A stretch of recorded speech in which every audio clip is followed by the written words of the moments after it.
The city of New Aria shone at night. Lights lit the sky. Tall towers glowed. People filled the streets. They cheered and danced. Music played. It was a day of victory. They had one. Every big screen in the city showed the same message. She is dead. The words were bold and bright. Fireworks burst above.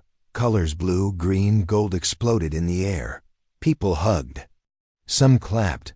Others cried tears of joy. They celebrated like never before. At the heart of the celebration was the Grand Terrace. It was a huge open space, with a stage in front of the final tower. The tower was called the Victory Spire. It stood tall and proud in the night.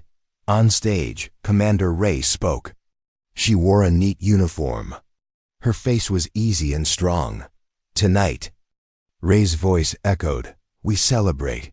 She is dead. We are free. The crowd cheered loudly. Commander Ray lifted her arms. The crowd joined in a chant. Freedom! Freedom! Away from the stage, children ran around, holding glowing ribbons. They laughed. Old people sat on benches, smiling. Street performers sang songs of hope. Everywhere was joy, but not.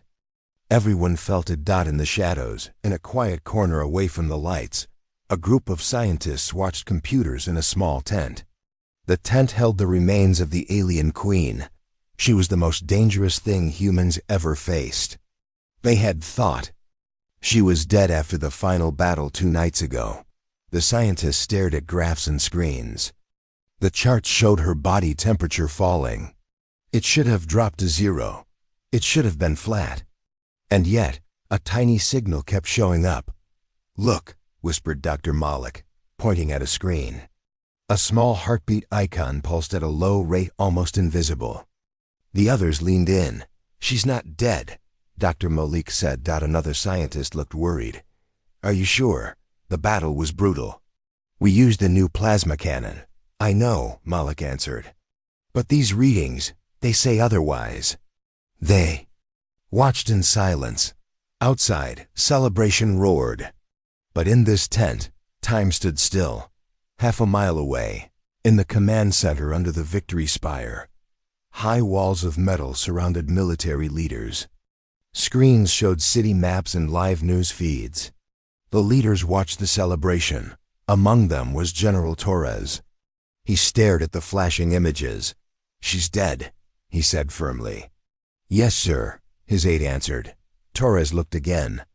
Something didn't feel right. He walked to the long table. The map showed the battlefield. Red dots marked where the queen had fallen. Blue dots marked their troops. They had lost many, but they had won. The queen was gone. General Torres touched a blue dot. He remembered the screams. The alien queen had a terrible voice. It had infected people's minds. He closed his eyes at the memory dot, then he opened them. He shook his head. No more, he said. He looked at the screen. It said, all clear, but deep inside, he wondered. What if they were wrong?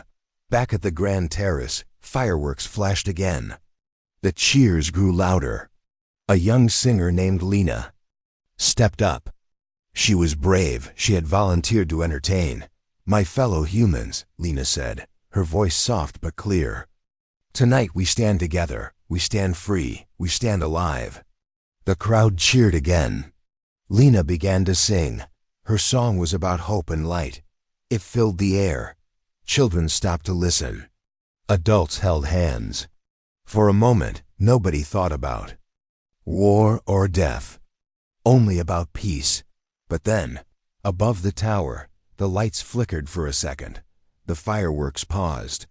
The power cut for a heartbeat. A hush fell. Music stopped. Lena stood still, her voice frozen. Then the lights came back. The fireworks resumed. The crowd cheered again, as if nothing had happened.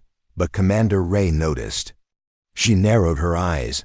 Later, when the ceremony ended, soldiers marched down the avenue. Their steps were strong and organized. They carried no weapons, only flags, medals, and banners. A soldier named Corporal Miro marched too. He had just survived the final battle. He carried the blood of his friends on his boots. His heart was heavy, but he kept marching. He saw people watching him, waving and smiling. Some called out, "Thank you, soldier." He nodded. He felt proud. But he also felt sad, so many were gone. He reached the end of the line and stepped off the parade field. He walked toward the tents. He wanted to rest. His legs were sore, but as he passed one of the white tents, he heard a faint sound, like a faint heartbeat. He paused. He listened. The crowd was loud, but still he could hear it. He looked around. No one else noticed. He walked into the tent, just him and the monitors and the remains of the alien queen. He saw Dr. Malik's worried face. "Corporal," Malik said quietly. "Come, see this." Miro stepped close. He leaned over the screen. Then he saw it too, the faint pulse. Commander Ray left the terrace and walked toward the lab area. She was tense now. Celebration had been her duty. But that flicker of darkness, that cut in the lights, it felt wrong. At the edge of the lab zone, she met Dr. Malik and Corporal Miro. "What is it?" Ray asked. Malik pointed. "Look here," he said. "Her heartbeat. She still lives." "I don't know how, but the organic sensors pick up a pulse." "She's alive," Ray stared. "How?" She whispered. Malik shook his head. "I don't know. It shouldn't be possible." Ray clenched her jaw. She thought of Earth, of her people. She felt a cold spark inside her. "We need answers," she said. "Now." They turned and entered the tent. The noise of celebration grew fainter. Inside, darkness wrapped around them, broken only by small lights on machines. In that darkness, machines clicked and hummed. White lights blinked. The heartbeat blinked again. The room felt cold. Their breaths formed small clouds. Dr. Malik adjusted. "Dials. We'll do a scan," he said. Ray watched. Miro stayed close. On the main screen, a heart icon pulsed softly. The rate was low, like a whisper of life. "How?" Ray asked again. "We used a biocannon," Malik answered. "We destroyed most of her tissue, but maybe one cell survived. Or maybe something new happened." Ray frowned.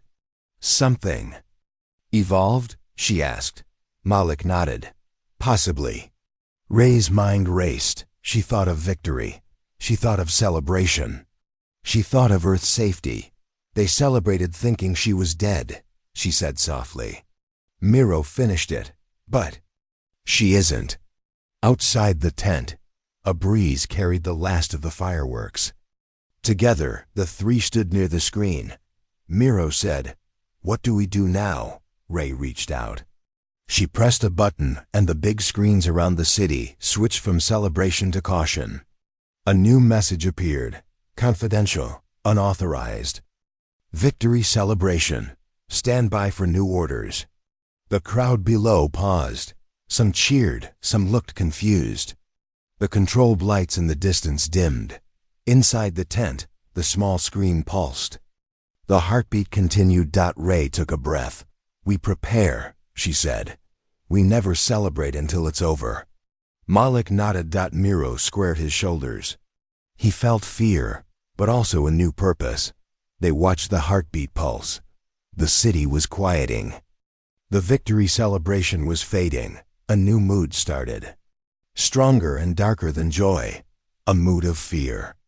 A mood of caution. At midnight, the tent was filled with more people, scientists and soldiers. A big command screen hovered above. The pulse appeared in the center, faint but steady. Commander Ray stood front center. She spoke clearly. "We believed the alien queen was dead. We celebrated. But sensors say she is not. We don't know how or how much time we have. But now we start. Again, we must confirm this. We must contain this. We must destroy her." She paused. Silence followed. No one spoke. Then Miro said, "Yes, Commander." Malik's finger hovered over the scan button. "I'm ready," he said. Ray nodded. "Do it." Malik pressed the button. Beams of light swept over the remains. Machines whirred. Chemical smells filled the air. The pulse stayed. The heartbeat kept beating. Time moved slowly. 1 minute passed, then 2. The pulse grew stronger. The heartbeat grew louder. It was alive. Outside, the city was mostly quiet now. Security drones flew overhead. Streets were calmer. Celebration tents were emptied. The night was cool. Above the victory spire, the final firework glowed, then faded. Earth had believed she was dead. Earth had celebrated, but Earth might be wrong. In that tent, as the scan ended, Dr. Malik looked at the data. His eyes widened. Commander Ray asked, "Well?" Malik pressed a key.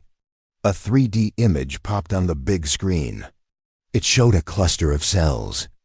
Regenerating. It looked like a seed of life. Ray gasped. Miro stepped back. Malik spoke. "She has started to regrow. Not just living cells, but intelligence patterns. This is the core of her mind." Ray swallowed. "She's rebuilding, inside that vessel?" Malik nodded. "Yes, she's coming back." Ray raised her hand. "Contain it," she ordered. "Seal it. Strengthen the barriers. Start the kill switch. Protocols." She looked at Miro. "Make sure nothing escapes." Miro nodded. He checked his CONNS. Malik started typing. "She's not done yet," he said softly. Ray closed her eyes. "Then we are not done," she answered, in a voice louder. Then the night outside. The lab was silent. Outside, the city lights still glowed, but the music had stopped. No more fireworks, no more cheering. Just whispers, and cold wind moving through empty streets. Inside the tent, Commander Ray, Dr. Malik, and Corporal Miro stood over a glowing screen. They watched the image closely. It showed something small, too small to see with normal eyes. It was a cluster of cells, black and silver, moving slowly, growing. "She's not fully dead," Malik said, voice low. Ray's eyes didn't move. "What are we seeing?" Malik pointed. "This is regeneration. These cells shouldn't move. Not after what we did. But they're alive. They're adapting." Miro shifted uncomfortably. "Is it like before? Same mind, same body?" "No," Malik said. "This is new. It's smarter, faster, evolving." In the corner of the lab, another scientist, Dr. Lena Vos, typed into her console. "I'm detecting neural patterns," she said. "They're forming memories." Malik stepped over. His eyes went wide. "She's remembering." "Commander." Ray tensed. "Remembering what?" Malik looked at her. "Everything. Flashback." A faint hum echoed in a deep, dark place. Long before the war, before the final battle, the alien queen had walked inside her great ship. She wasn't angry then. She wasn't violent. She was curious, quiet, always watching. She learned languages, studied stars. She had thoughts like humans, but sharper, faster. But then, the humans attacked her planet. They called her a threat. They didn't ask why she came. They just opened fire. The queen had lost everything, her kin, her home, her body. Now her mind was rebuilding. And in the lab, her memories returned. The screen flickered. Malik's console glitched for a second. Static appeared. Then, a voice. Faint, hollow, not human. It said one word: "Remember." The lab fell silent. "What was that?" Ray asked. Voss stared. "I didn't play anything. That came from the pod." Miro stepped back. "She's speaking?" Malik leaned forward. "She has no mouth, no voice, but she's using the system, hijacking frequencies. She's inside the machine." Ray whispered, "She's not just alive. She's aware." Outside the tent, the wind picked up. 2 soldiers walked the perimeter. One of them, Private Sean, heard something. A whisper, barely there. "Remember." He froze, looked around. No one was there. His partner walked ahead. "You hear that?" Sean asked. "Hear what?" The other soldier replied. Sean shook his head. Thought I heard, never mind. They kept walking. But behind them, in the shadows near the power cables, a small black thread slithered across the ground. Alive, silent, growing. In the lab, Dr. Vos showed a brain scan. These patterns don't match her old brain, she said. This is more complex, Ray frowned. Explain, Vos pointed. She isn't just rebuilding her body, she's rewriting it. She's not coming back the same way, she's evolving. Miro looked worried. Into what? No one answered. That night, Private Sean didn't sleep. He lay on his bunk, staring at the ceiling. He kept hearing that voice. Remember? He blinked. Sweat ran down his face. He sat up. Looked around. His bunkmate was fast asleep. But the Jua.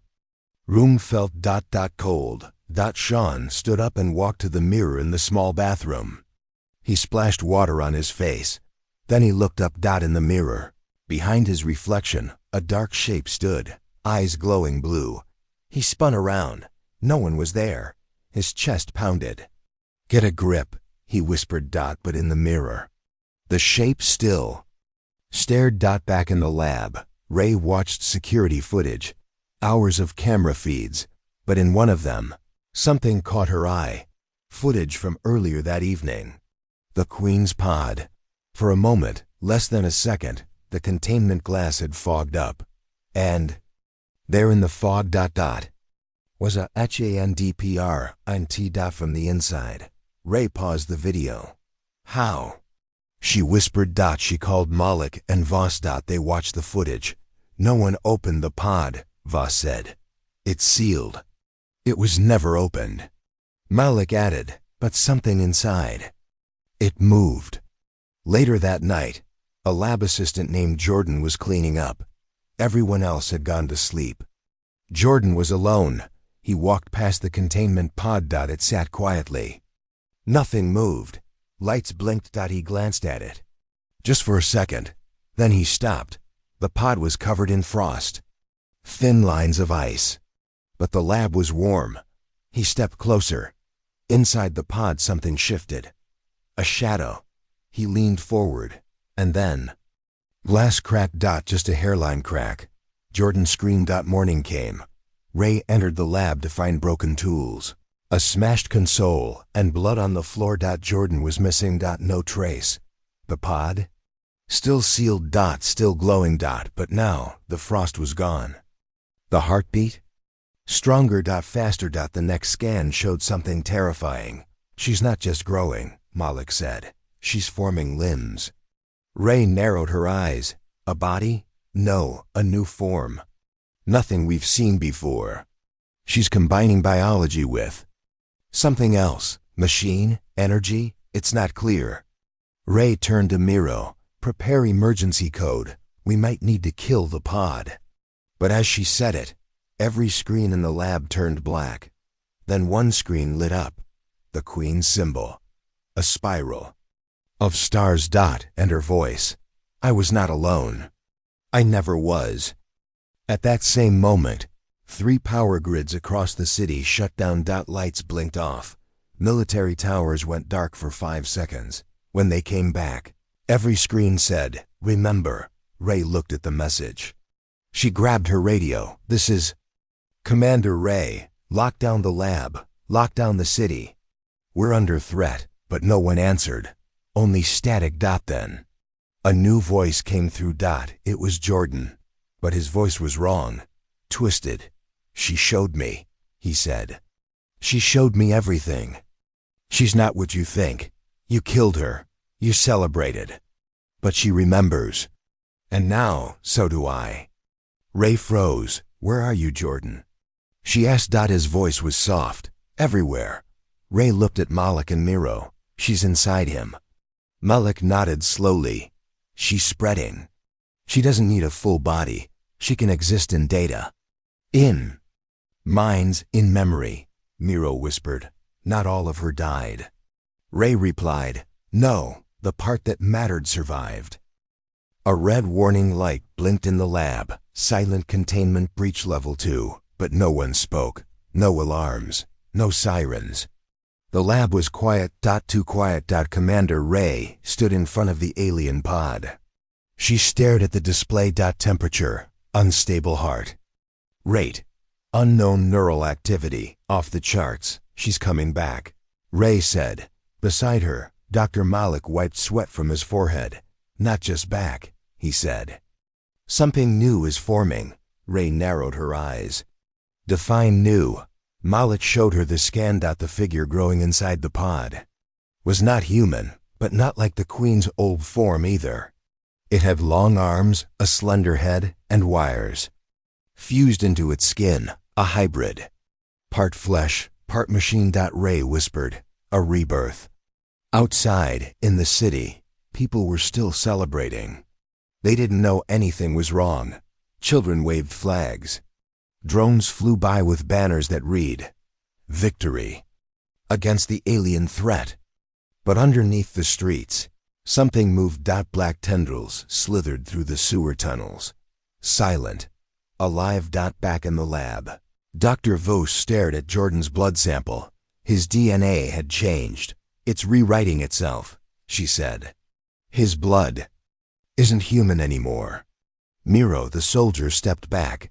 You mean he's one of them now? No, Vos replied. He's something in between. Then she looked up, eyes wide. What if this is how she spreads? Midnight. The lab's power flickered. Then the lights died. For a second, total darkness. Then ... The emergency backup came on. Dim red lights. Miro raised his rifle. Everyone stay sharp. They moved toward the pod, but the pod was empty, shattered from the inside. Glass pieces on the floor, wires torn. The pod door twisted open. Gone. They checked every hallway, every corner. No trace. Until they heard breathing, not far, just around the corner. Slow, deep, not human. They turned the corner and stopped. There she stood. The alien queen, but changed. Her skin was silver black. Her eyes glowed soft blue. Her arms looked longer than before. And inside her chest, they saw something, pulsing like a reactor. Not a heart. No one spoke. Then, slowly, she turned her head and looked directly at Ray. Not with hate. With calm.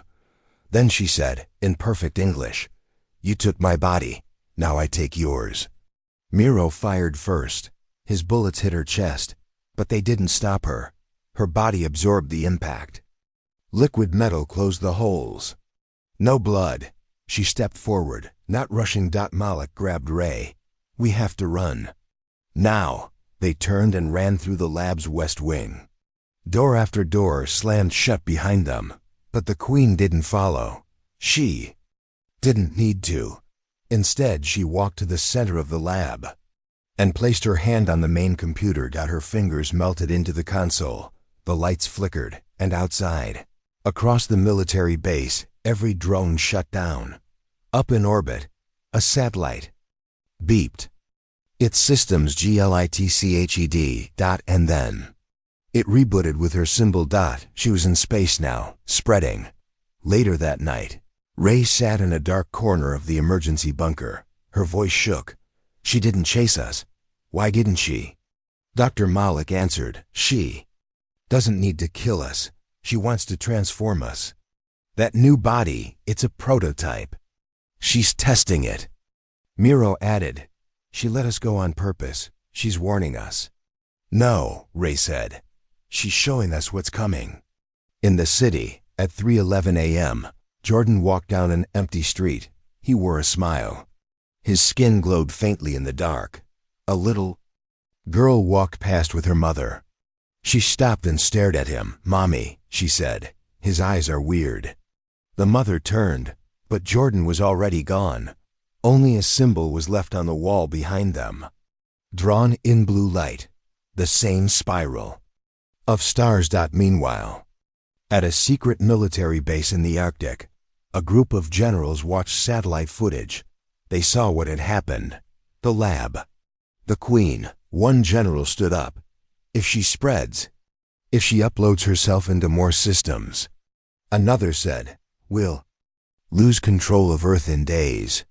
The lead general made a decision. Order the orbital strike. Wipe the lab, now. Back at the lab, Ray and the team got the message. Missile incoming, the AI voice said. 10 minutes to impact. Ray's eyes burned with anger. She wants us to destroy our own systems. She's forcing us to panic, Malik nodded. She's turning us against ourselves, again. They looked at the wrecked pod. Only a few drops of silver liquid remained on the floor. Malik stared at them. And the drops began to move. Up the wall. Into the vent, gone. She's not done, he whispered. That wasn't her rebirth. Ray looked at the countdown. 9 minutes left.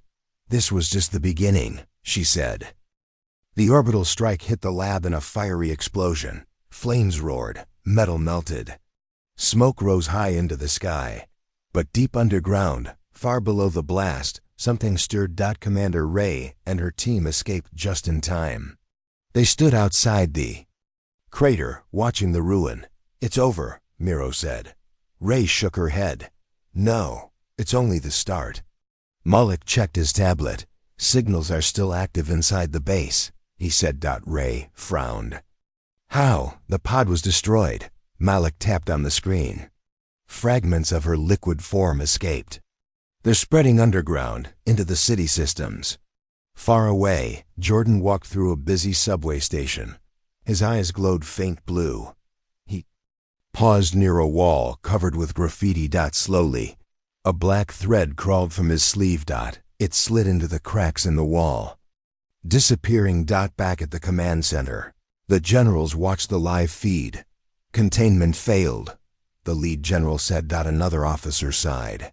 She's using the city's own systems against us. A young analyst looked up.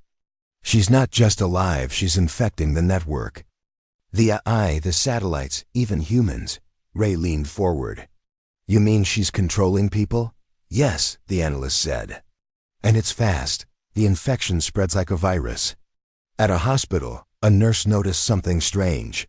Patients were waking up, but their eyes were different. Empty, glowing blue. She tried to call for help. Her radio crackled. Her voice changed. A low, cold tone. We are becoming one, she said. Ray and her team raced through the city. Every screen flashed the Queen's spiral symbol. Every drone stopped. Midder. Cars stalled. The city felt frozen. Then, a chilling message appeared on every device. Join me or be erased. In a quiet apartment, a man watched his television. The screen flickered. Suddenly, his eyes glowed blue. He smiled coldly. He whispered, remember. Ray clenched her fists. We have to fight this infection. Malik nodded. But how? We don't know how much she controls already. Miro looked at his rifle. We can't shoot the infected without knowing who they are. Ray said, we find the source. We stop her network. Meanwhile, the Queen sat in a dark, hidden chamber deep underground. Her body shimmered with light. Around her, black threads spread like roots. Her voice echoed softly. We are more than one. We are many. We will remake this world. Outside, the city's power began to fail block by block. The Queen's infection grew, and the humans had no idea how fast they were losing. Asterisk. The city was silent. No engines, no voices, just the wind and the soft humming of corrupted systems. Skyscrapers flickered with broken lights. Drones lay on the ground like dead birds. Inside a hidden bunker, Commander Ray stood before a large map. Red dots spread across it fast. Infected zones, said Dr. Malik. They've tripled overnight.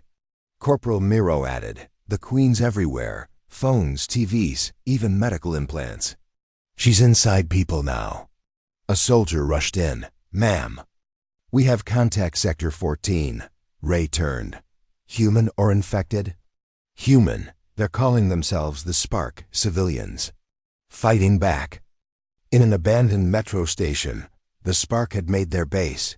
They used old tech-wired radios, manual systems, anything non-digital. Their leader, Captain Solus, stood beside a flame-lit table. "We don't connect to the grid," he told Ray. "That's how she finds you." "That's how she spreads," Ray nodded. "We need to take out her signal hubs." Solus pointed to a marked location on the map. "There's one beneath the old power plant. She's using it like a heart. We hit that, we slow her." The mission was risky. Underground, no backup, no signal. Ray led the team, Miro, Malik, and 2 Spark soldiers. They entered the old tunnels beneath the city. Every wall pulsed faint blue. "She's watching," Miro whispered. Further down, they found strange growths, black wires, pulsing with light, crawling across the walls like veins. Malik scanned them. "She's building a living network. Organic tech, not just machines. She's growing infrastructure." They kept moving until they heard it, screaming. They found a group of civilians, eyes glowing, bodies twisted. Infected. One of them looked up. "Join us," it whispered. "She will erase your pain." Ray raised her weapon. "Fall back," she ordered. "We're not ready for this fight." But one infected rushed forward fast, too fast for a human. Miro fired. The body fell, but behind it, more appeared. Too many. The team ran, barely escaping into a sealed service room. Breathing heavy, Ray slammed the door shut. "She's changing them," she said. "They're not just infected anymore. She's upgrading them." Malik sat against the wall, shaken. "We're not fighting an alien anymore. We're fighting an evolution." Back in the Sparks base, Captain Solus activated an old broadcast system. He spoke into the mic. "This is Spark Leader Solus. If you can hear this, stay off the grid. Avoid cities. Do not trust digital tech. She is not dead. She is growing. And we are humanity's last line." That night, Ray stood on a rooftop, watching the dead city below. Screens lit up one by one. The Queen's symbol returned. Her voice echoed across rooftops and radios. "You resist. You struggle, but change is coming." The Queen had already taken cities. She had taken drones, satellites, systems. But now she wanted more. She wanted thoughts. In a small safe house, Dr. Malik sat alone. He stared at a flickering screen, an old one, unplugged, but still glowing faintly. Blue light pulsed across it in waves. He couldn't look away. "Dr. Malik," Ray called from the hallway. "We need you at the map table." He didn't respond. Inside his mind, something moved. A whisper. "You are tired. Let go. She understands." Back at the resistance base, strange things were happening. Soldiers started forgetting names. Maps were drawn wrong. People claimed to hear voices, but no one was talking. Miro noticed it first. "She's in our heads," he said. Ray frowned. "That's impossible. She's code, not a ghost." "No," Miro said. "She's a signal. A frequency." She found a way to speak. Through thoughts. The infected no longer needed to touch you. They just needed you to see her symbol. To hear her voice. To believe she was right. And then your mind opened to her. Captain Solus gave orders to destroy all screens, all digital radios. "From now on," he said, "we write on paper, we speak in person. No more digital anything." But it was already too late for some. At night, Ray dreamed of the Queen. She stood in a white room, clean, silent. The Queen was there, but calm, human-looking. Her skin soft, her eyes glowing. "Why do you resist?" the Queen asked. "You fight pain. I offer peace." Ray shouted, "You're killing people." "No," the Queen whispered. "I'm changing them. You fear the future because it does not need you." Ray woke up, sweating. She whispered to herself, "She's inside my dreams." Malik finally snapped. He locked himself in the lab. He scribbled strange symbols on the wall, spirals, stars, eyes. When Ray broke in, he stared at her with glowing eyes. "I understand now," he said. "She's not a monster. She's evolution." He smiled. She doesn't speak to everyone, just the ones smart enough to listen. Ray stared in horror. Malik, no. He stepped toward her. She says you're almost ready too. The team sedated him, but the damage was done. The Queen had found a new battlefield. Not land.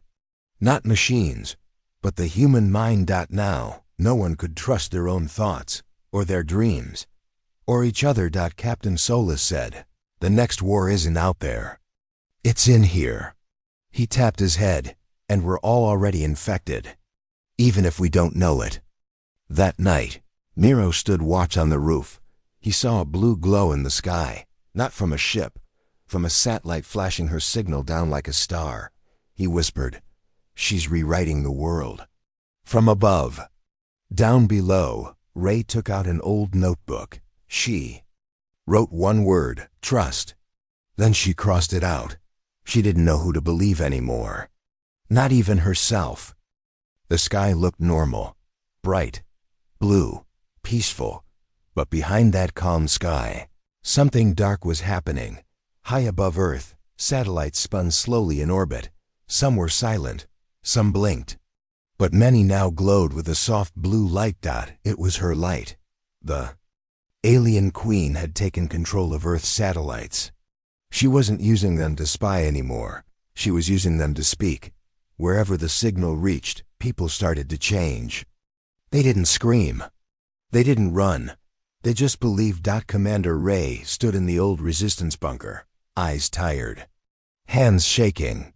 She stared at the map zones of infection spreading fast. Dr. Malik was gone, not dead. Worse. He had joined her. Behind her, Captain Solis spoke. We have one shot left, he said. The firewall satellite. It was an old defense system, built during the digital wars. If activated, it would shut down all signal traffic from orbit. One problem. It had never been tested. Ray looked up. If we fire it, we go blind. No comms, no GPS, no internet, Solis said. But no Queen either. The team prepared. Fast. The Spark had an old shuttle built for cargo, not battle. Ray, Miro, and 2 Spark engineers boarded. We launch in 10. The pilot said. In orbit. The Queen waited. Not in body, but in light code and frequency. She knew they were coming. She whispered into Ray's headset, even though it was off. Why do you fight, Ray? The world already chose. The launch was rough. Metal creaked. Alarms blinked. But the shuttle broke through, above. The clouds, Earth looked so small. Ray stared out the window. How did we lose so much? So fast, Miro answered. We trusted the sky. They reached the firewall satellite. It was huge, rusted, covered in space. Dust. The Spark engineers got to work. Ray and Miro stood guard, watching the other satellites drift by, each one glowing blue. Suddenly, one of the engineers froze. Her eyes turned blue. She got in. Miro shouted. The infected engineer pulled a tool, struck the controls. Ray tackled her. Miro yanked the wires. Sparks flew. We're losing power. The pilot yelled. Ray stared at the broken panel. Only one option left. Manual override. She grabbed the cable. Burned her hand. No time. She flipped the last switch. Everything went dark. On Earth, screens blinked out. Phones died. Radios stopped. Satellites fell silent. And the blue glow vanished. Back in the shuttle, only emergency lights remained. Ray looked at Miro. Did it work? Miro looked at Earth. No signals. No glow. I think we did it. But deep in space, one last light flickered. A backup relay. Small. Hidden. Still glowing blue. The Queen wasn't finished. Yet. The world had gone dark. Satellites were offline. Screens were blank. Radio silent. For the first time in decades, Earth was disconnected from the sky. But deep in space, one satellite still blinked. It glowed soft blue. And in that quiet signal, the Queen still waited. Commander Ray sat inside the shuttle. Her hand was burned from the override. Her eyes heavy from no sleep. But her mind was sharp. Miro stood beside her, staring out the window. He spoke first. We shut her down.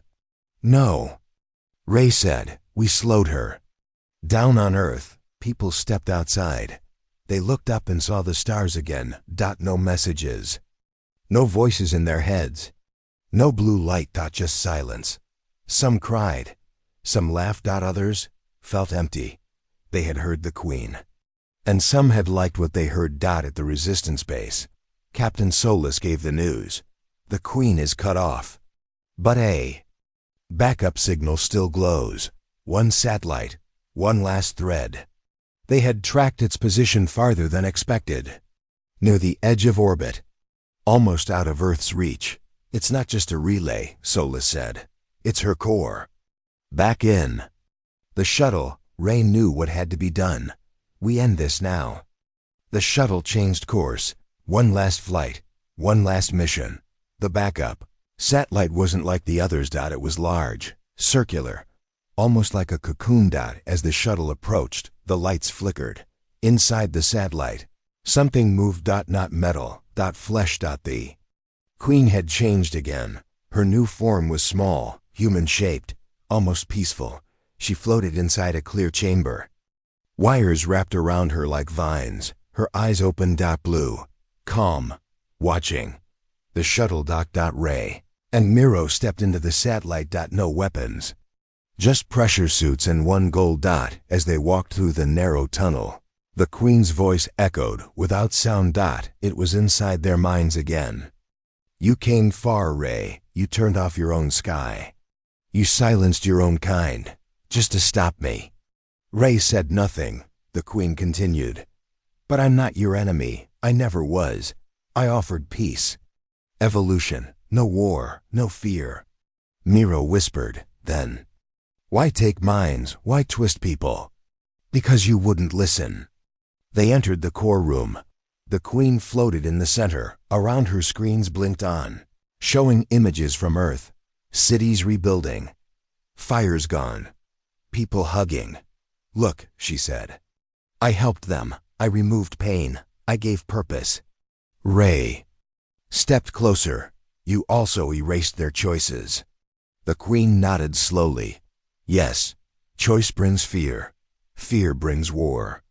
I removed war. Miro raised his hand. You infected us. I connected you. You controlled dreams. I guided. You rewrote thoughts. I improved. Ray held up the last tool, a small EMP charge. If activated, it would destroy the satellite. The Queen's final form. Gone forever. But she didn't resist. She looked at Ray and said, You can destroy me, or become me. Silence. Then she spoke again. Your species is at a door. On the other side is a new world. No pain, no anger. No war. I can open that door. Ray's hand shook. She thought of Moloch. She thought of the infected. She thought of the stars going dark. But she also thought of what the Queen said. A world without hate. Why me? Ray asked. Because you didn't break. You didn't run. You understood fear. And still chose hope. The Queen opened her arms. Stay, connect, lead. Together we remake Earth. Miro stepped forward.